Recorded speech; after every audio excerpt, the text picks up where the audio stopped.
त्वमादिदेवः पुरुषः पुराणः त्वमस्य विश्वस्य परम निधानम वेत्तासि वेद्यम च परम च धाम त्वया ततं विश्वमनंत रूप।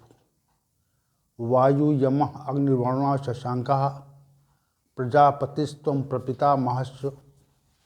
नमो नमस्तेस्तु सहस्रकृत्वा पुनश्च भूयोऽपि नमो नमस्ते। वसुदेवसुतं देवं कंसचाणूरमर्दनं देवकी परमानंदम श्रीकृष्णं वंदे जगद्गुरुं। श्रीकृष्णं वंदे जगद्गुरुं। कृष्णाय वासुदेवाय हरे परमात्मने प्रणतक्लेशनाशाय गोविंदाय नमो नमः। गोविंदाय नमः। भगवान श्री गोविंद की असीम अनुकंपा से भगवद गीता का ये विशेष ज्ञान सत्र हम सभी के विशिष्ट सहयोग से नित्य संचालित हो रहा है, चल रहा है। और इसमें भगवान श्री गोविंद की अतिशय कृपा सन्निहित है।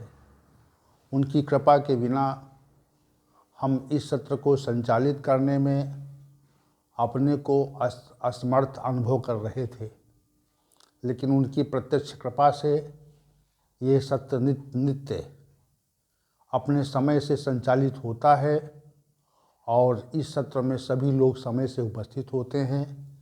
ये भगवान श्री गोविंद की कृपा है। मैं श्री भगवान गोविंद का इस सत्र में आवाहन कर रहा हूँ और उनसे प्रार्थना कर रहा हूँ कि वह यहाँ उपस्थित हों और हम सभी पर अपनी कृपा की बरसात करें। तो आइए चल पेश करते हैं आज के सत्र में अध्याय 14 श्लोक संख्या 13। श्री भगवान ने कहा, हे अर्जुन, तमोगुण के बढ़ने पर अप्रकाश, अप्रवृत्ति, प्रमाद और मोह, यह चार जो वृत्तियां हैं, यह तमोगुण के बढ़ने पर स्वतः ही उत्पन्न हो जाती हैं। अप्रकाश उत्पन्न हो जाता है, अप्रवृत्ति उत्पन्न हो जाती है, प्रमाद आ जाता है और मोह बढ़ जाता है।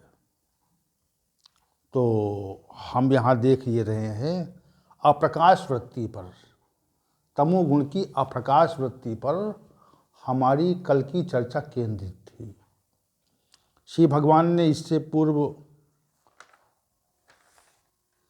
श्लोक संख्या 11 में ये कहा था, सर्वद्वारेषु देह अस्मिन् प्रकाश उपजायते।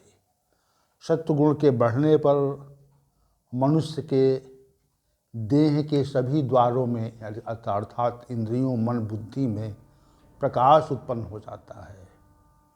तो इसका हम प्रतिकूल भाव ले रहे हैं कि सर्वद्वारेषु देहि इसमें अप्रकाश उपजायते, कि अप्रकाश उत्पन्न हो जाता है तमोगुण के बढ़ने पर। तो जो इंद्रियों की चर्चा हो चुकी थी, अब मन बुद्धि की चर्चा। मन बुद्धि में अप्रकाश क्या उत्पन्न होना क्या है, चित्त में अप्रकाश का उत्पन्न होना क्या है, ये विशेष विषय को हम व्याख्यापित करना चाह रहे हैं। सर्वद्वारेषु है, तो सर्वद्वारेष में जो हमारी इंद्रियां थीं, 5 ज्ञानेंद्रियां थीं, 5 कर्मेंद्रियां थीं, उनमें अप्रकाश कैसे उत्पन्न होता है, उनकी क्या स्थिति होती है, इस विषय का प्रख्यापन हो चुका था। अब हम मन और बुद्धि पर तमोगुण के अप्रकाश वृत्ति का प्रभाव देख रहे हैं।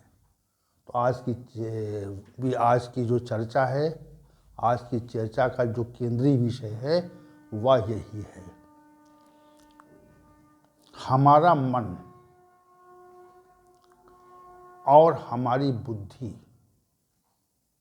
समझते रहिएगा इस चीज़ को, हमारा मन और हमारी बुद्धि जब तमोगुण के प्रभाव में आ जाती है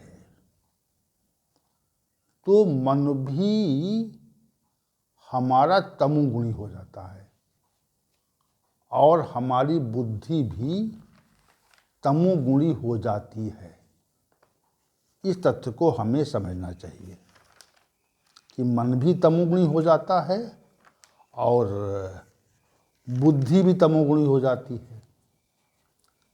तो पहले हम बुद्धि पर तमोगुण का क्या प्रभाव पड़ता है। क्योंकि इंद्रियों का स्वामी मन है और मन से श्रेष्ठ और उसका स्वामी बुद्धि है। तो बुद्धि पर जब तमोगुण का प्रभाव बढ़ जाता है तो क्या स्थिति उत्पन्न हो जाती है, इस तथ्य को जब हम समझेंगे तो मन पर तमोगुण के प्रभाव को स्वतः ही हम समझ जाएंगे। समझते रहिएगा। तो श्री भगवान ने अध्याय संख्या 18 में और श्लोक संख्या 32 में तामसी बुद्धि के लक्षण दिए हैं। तामसी बुद्धि कैसी होती है, इस बात को प्रख्यापित किया है, इस बात के संदर्भ में कहा है। तो श्री भगवान के शब्दों का पहले श्रवण करें हम। अधर्मम धर्मम इति या मन्यते तमसा आवृता सर्वर्थान विपरीतान च बुद्धि सा बुद्धि तामसी। हे अर्जुन, जो तमोगुण से आवृत बुद्धि है वह अधर्म को ही धर्म समझ बैठती है। पहली बात ऐसा समझ इति मन्यते, ऐसा मान लेती है, समझती भी है, उसको मान लेती है। तथा सर्वर्थान विपरीतानि, और वह समस्त अर्थों को विपरीत भाव से देखती है, मानती है। तो ऐसी बुद्धि को हम तामसी बुद्धि कहते हैं। तो यहाँ पे दो तथ्य हैं। देखिए, तमोगुण की बात वहाँ हो रही है। तो तमोगुण की जो अप्रकाश वृत्ति है उसका बुद्धि पर जब प्रभाव हो जाता है अप्रकाश वृत्ति का, तो उसके अंदर दो चीज़ें उत्पन्न हो जाती हैं श्री भगवान के कथनानुसार। वो अधर्म को ही धर्म मान लेती है। बहुत विशिष्ट बात है ये। वो अधर्म को ही धर्म मान लेती है और समस्त अर्थों को, जो भी अर्थ हैं, समस्त अर्थों का प्रतिकूल भाव निकालती है। जैसे आप किसी व्यक्ति की सहायता करें तो सहायता करने के उपरांत वह व्यक्ति आपके विरुद्ध विचार करे। जैसे आप किसी की निस्वार्थ भाव से सहायता करें और वह व्यक्ति आपको आपके प्रतिकूल कार्य करे, तो समझना कि उस व्यक्ति की बुद्धि जो है वह तमोगुण से आवृत है, ढकी हुई है। दूसरी बात, अधर्म को धर्म मान लेती है। सबसे बड़ी विकृति यही है, अधर्म को धर्म मानना और उसका आचरण करना। जो संसार में धर्म है, जिसकी व्याख्या धर्म से होती है, जिसको लोग धर्म समझते हैं, उसके प्रतिकूल जो भी तथ्य हैं उनको अधर्म कहा जाता है। ये सीधी स्पष्ट व्याख्या है। जैसे परहित सरिस धर्म नहीं भाई, गोस्वामी जी ने धर्म की व्याख्या की और कहा कि दूसरों का, देखिए समझाने के लिए कह रहे हैं हम, धर्म की तो बड़ी विस्तृत व्याख्या है, उसको उस पर तो चर्चा बहुत लंबी हो जाएगी, लेकिन एक सहज भाव से हम बता रहे हैं। तो गोस्वामी जी ने कहा, परहित सरिस धर्म नहीं भाई। जो दूसरों के कल्याण का कार्य है उसके समान कोई भी धर्म नहीं है। निस्वार्थ भाव से जो कार्य है कि हम किसी की निस्वार्थ भाव से सेवा करें, इससे बढ़ के कोई धर्म नहीं है। ये हमारे परम पूज्य गोस्वामी तुलसीदास का विचार है। तो जब मनुष्य की बुद्धि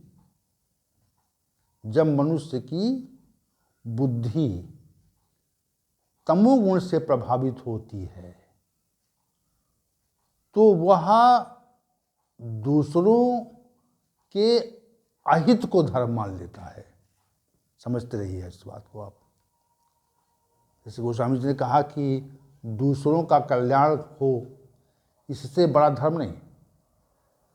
तो अगर आपकी बुद्धि तमोगुण से आवृत हो गई है तो तमोगुण से आवृत होने के पश्चात वह बुद्धि ऐसा मान लेती है कि दूसरों का अहित करना, उनका कल्याण करना, उनके अधिकारों को छीनना और अधिकारों को छीन करके उनका स्वयं उपभोग कर जाना, दूसरे की वस्तुओं को छीनने का प्रयास, हिंसा आदि करना, इसको वह अपना धर्म मान लेती है। वह तमोगुण से आवृत बुद्धि है, वह उनको धर्म मान लेती है। प्रतिकूल अधर्मम धर्मम इति या मन्यते। जो मनुष्य अधर्म को ही धर्म मान लेता है, तो ऐसे मनुष्यों पर दृष्टि डालो आप कि कौन से व्यक्ति दूसरों को सताने को अपना धर्म समझते हैं। कौन से व्यक्ति दूसरों को सताना, दूसरों को प्रताड़ित करने, जैसे हम ये देखते हैं कि कुछ संप्रदाय के लोग जीव हिंसा करते हैं। जीव हिंसा करते हैं।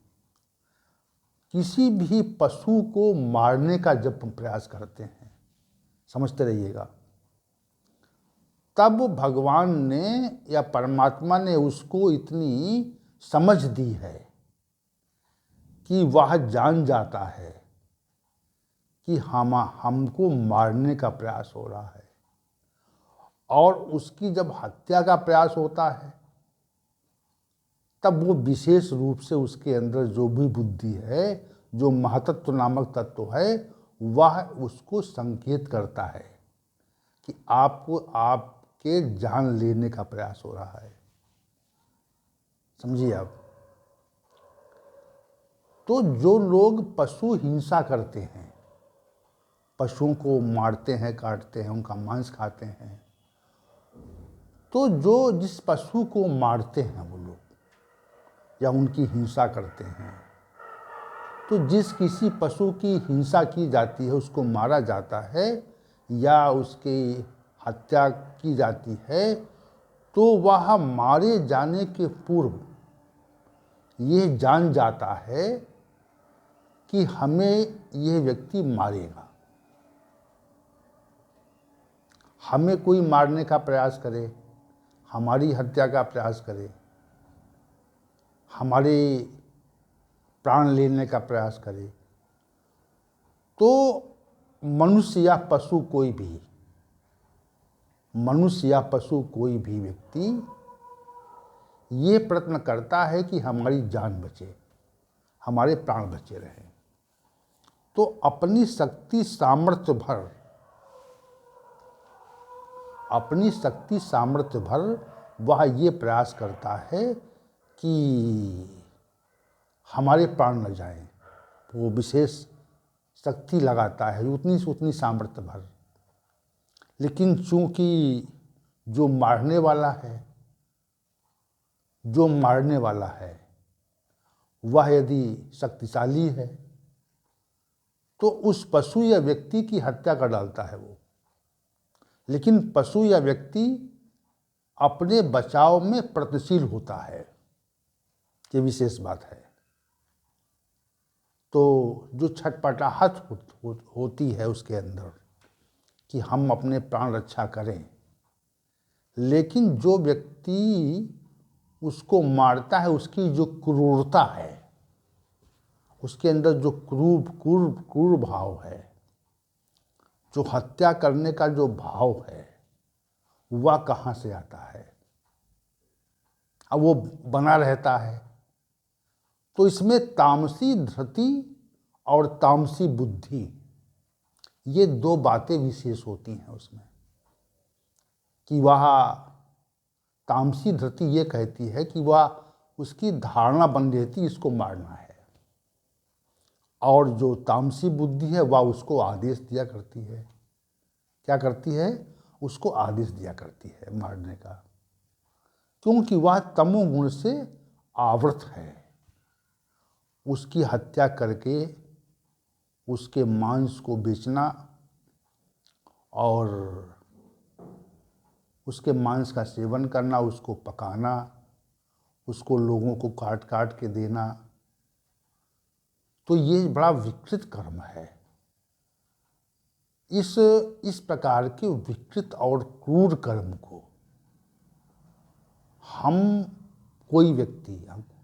कोई व्यक्ति जब धर्म मान लेता है, अधर्म को धर्म मान लेता है, अधर्म को अधर्मम धर्मम इति या मन्यते, उस भयंकर अधार्मिक कर्म को, कृत्य को वह धर्म मान के चलता है, तो ऐसा माना जाना चाहिए कि उसकी जो बुद्धि है वह तमोगुण से पूरी तरह से आवृत है, ढकी हुई है। तमोगुण ने उसको इतना ज़्यादा अंधा कर दिया है कि तमोगुण से उसकी बुद्धि आवृत हो गई है, वह उसको मारना चाहता है। इसी प्रकार के जो अन्य अधार्मिक कृत्य हैं जिनको संसार में किया जाता है, जैसे ये मानना कि जो दूसरे लोग हैं इस पृथ्वी पर और जो संप्रदाय मत के लोग रह रहे हैं उनकी हत्या कर देना और उनके राज्य को, उनके वर्चस्व को समाप्त करके अपनी सत्ता को स्थापित करना, और ये प्रयास करते हैं, और कितना भी नरसंहार करना पड़े लेकिन वो नरसंहार करते हैं और अपनी सत्ता की स्थापना करते हैं। तो ऐसे कौन व्यक्ति, उसको धर्म मानते हैं, वो जो लोग धर्म मानते हैं कि धर्म है ये, तो श्री भगवान कहते हैं कि ऐसे लोगों की बुद्धि जो है वह तमोगुण से आवृत है, तमोगुण से ढकी हुई है। तमोगुण का परिणाम बताएंगे अभी श्री भगवान, आगे बताएंगे। तो जो अप्रकाश वृत्ति, चर्चा हो रही थी अप्रकाश वृत्ति की, तो जो अप्रकाश वृत्ति है, तो ऐसे मनुष्य अधर्म को ही धर्म मान लेते हैं। दूसरों की हत्या करना, अन्य लोगों का नरसंहार करके उनकी सत्ता को छीनना और उनको लूट मार करना, विचार करना और विशद रूप से एक भय और आतंक का माहौल पैदा करना। तो जहाँ पर ये कार्य होते हैं वहाँ तमोगुण की सत्ता होती है। किसकी होती है? तमोगुण की सत्ता होती है। श्री भगवान कहते हैं अप्रकाश वृत्ति है वो, उसमें बुद्धि में उसका जो है अप्रकाश उत्पन्न हो गया, अप्रकाश वृत्ति है वो। और दूसरी जो बात श्री भगवान कही वह सर्वार्थान सम अर्थों में प्रतिकूल अर्थ लगाते हैं वो लोग। किसी व्यक्ति को कोई भली और कल्याण की बात बताएं आप, क्या बताएं? किसी व्यक्ति को उसके कल्याण की बात बताएं और वह कल्याण की बात की उपेक्षा भी करे और आप पर व्यंग भी करे। जैसे कोई व्यक्ति मदिरा सेवन कर रहा है, नशा पी रहा है, तो अच्छे व्यक्ति समझाते हैं ये कार्य ठीक नहीं है, न करो आप। तो वो उनको कहता आपसे क्या लेना देना है इसका, हम अपना पैसा धन खर्च करते हैं, नशा करते हैं। तो उसने जो कल्याण की बात थी, उस कल्याण की बात को उसने प्रतिकूल अर्थ में लिया। क्या लिया? प्रतिकूल अर्थ में लिया। उसका गलत अर्थ निकाला उसने। इनसे क्या मतलब है? सर्वर्थान, और ये जो समस्त अर्थों मतलब समस्त भावों की बात कर रहे हैं श्री भगवान। श्री भगवान समस्त भावों की बात कर रहे हैं, एक की बात नहीं कर रहे हैं। जितना भी व्यवहार है, जितने भी अर्थ हैं, वो समस्त अर्थ प्रतिकूल ही निकाले जाते हैं ऐसे तमोगुणी बुद्धि वाले मनुष्य के द्वारा। ये श्री भगवान का कथन यहाँ पर है। तो सर्वार्थान विपरीतान, तो समस्त अर्थों को प्रतिकूल ही निकालेगी, मतलब अपना कल्याण नहीं चाहेंगे वो। अच्छी बात को बताने पर उसको उसके प्रति उद्वेलित होना, उसका व्यंग और कहना और उसको आतंकित करने का प्रयास करना। तो ऐसे हम कहें कि ये जीव हत्या ठीक नहीं है, जीवों की हत्या करना उचित नहीं है, उनके मांस को खाना ठीक नहीं है, और उनके मांस का सेवन ठीक नहीं है, उनको काटना ठीक नहीं, उनको बेचना ठीक नहीं है, इससे हिंसा फैलती है संसार में, तो वो आपकी बात को प्रतिकूल अर्थ में लेगा। तो ऐसा व्यक्ति तमोगुण से आवृत है, ये श्री भगवान का कथन है। दो बातें, ये बुद्धि की बात हो गई कि बुद्धि की जो अप्रकाश, तमोगुण की जो अप्रकाश वृत्ति है, उस पर चर्चा हो रही हमारी।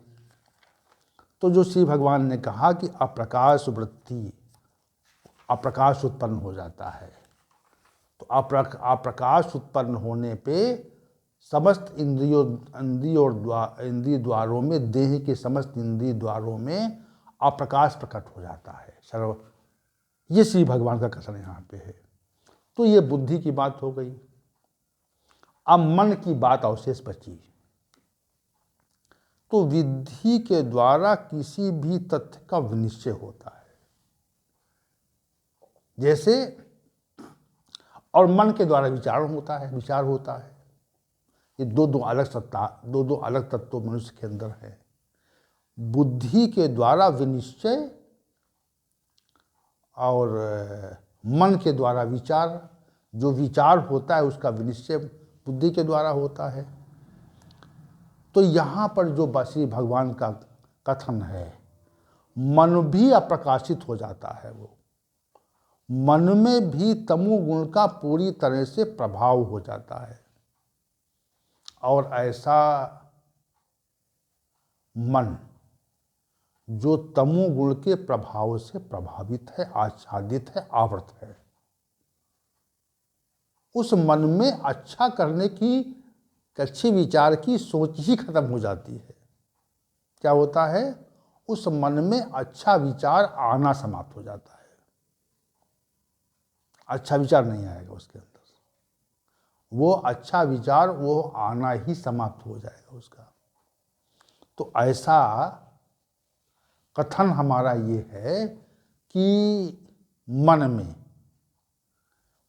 भी जब तमोगुणी मन हो जाता है, जिस मनुष्य की बुद्धि तमोगुणी होती है, उसका मन भी तमोगुणी हो जाता है, तम से आवृत हो जाता है। तब माने अंधकार होता है। सीधा अभिप्राय ये, तम का अभिप्राय अंधकार से है। तमोगुणी मनुष्य का जो मन है वह ऐसे विचार नहीं करता जो उसके आत्म कल्याण के लिए सही हो। ऐसा वो कार्य करते नहीं, विचार नहीं करते। जैसे उसके मन में जीव हत्या का प्रयास आएगा, किसी की वस्तु छीन लेने का विचार आएगा, किसी को दुख देने का विचार आएगा, किसी के प्रतिकूल कार्य करने का विचार आएगा।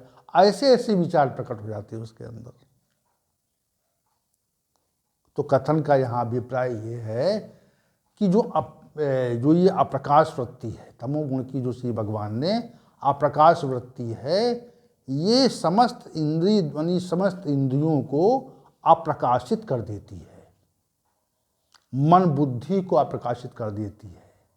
और विशेष रूप से जो तामसी अहंकार है, क्योंकि अहंकार भी उससे प्रभावित होता है, अहंकार पर भी तमोगुण का विशेष प्रभाव होता है। तमोगुण का प्रभाव होने पर मनुष्य का जो अहंकार है वह चरम सीमा पर पहुंच जाता है। वह जैसे उसकी आंखों में संसार के प्रति एक रोष उत्पन्न होता है। उसके चलने में देखा होगा आपने, आकड़पन से चलेगा वो, तो वो नहीं चल रहा आकड़पन से। उसका जो तामसी अहंकार है वह मनुष्य को उसी अकड़पन से चलाता है। से आपने देखा होगा कि मतलब जो लोग बहुत अकड़ के चलते हैं तो उनके जो कंधे हैं उनमें अकड़पन दिख रहा है, चलने में, चाल में, ढाल में ये अकड़पन दिखाई पड़ने लगता है। तो वो जो है तमोगुणी स्वभाव के मनुष्य जो होते हैं उनका जो अहंकार है इतना अधिक विकृत हो जाता है कि बात बात पर झगड़ा कर देना, बात बात पर दूसरे की बेइज्जती कर देना और किसी को भी प्रताड़ित करना, अनायास ही जो लोगों को मारने का प्रयत्न करना, ये जो भाव उत्पन्न हो जाते हैं यह उसका मन भी उससे आवृत हो जाता है और बुद्धि भी आवृत हो जाती है। तो ये जो अप्रकाश वृत्ति है और चित्त पर भी, मनुष्य के चित्त पर भी तमोगुण का बहुत प्रभाव पड़ता है। तामसी चित्त होने पर जो चिंतन होता है वह पूरी तरह से विकृत होता चिंतन है, विकृत चिंतन होता है। तो विकृत चिंतन जो व्यक्ति करते हैं तो वह जो है अपना और अन्य लोगों का अहित ही करते हैं, इसमें कोई दो मत नहीं है। ऐसा विचार करना चाहिए। तमोगुणी मनुष्य जो है दूसरे के अहित का चिंतन करते हैं।